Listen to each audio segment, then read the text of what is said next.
మూలిగే నక్క మీద తాటిపండు పడడం అంటే అదే.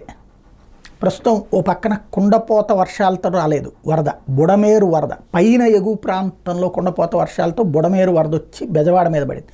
మన బెజవాడలో కుండపోత వర్షం పడినప్పుడు అంత ప్రాబ్లం ఏం రాలేదు, కానీ ఆ తర్వాత జరిగినటువంటి వ్యవహారం ఇప్పుడు ఆ కుండపోత ఆ బుడమేరు వరద వ్యవహారం కొద్దిగా సద్దుమణుగుతూ ఉంది.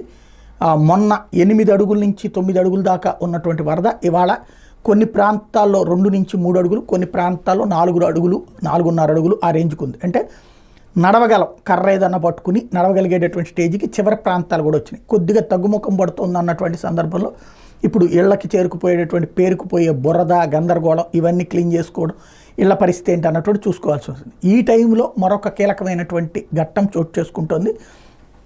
అది మళ్ళీ వర్షం, ఈ అల్పపీడనం కారణంగా భారీ ఎత్తున కురుస్తున్నటువంటి వర్షపు ఇంపాక్ట్ అన్నటువంటి ఇప్పుడు ప్రధానమైనటువంటి సమస్య.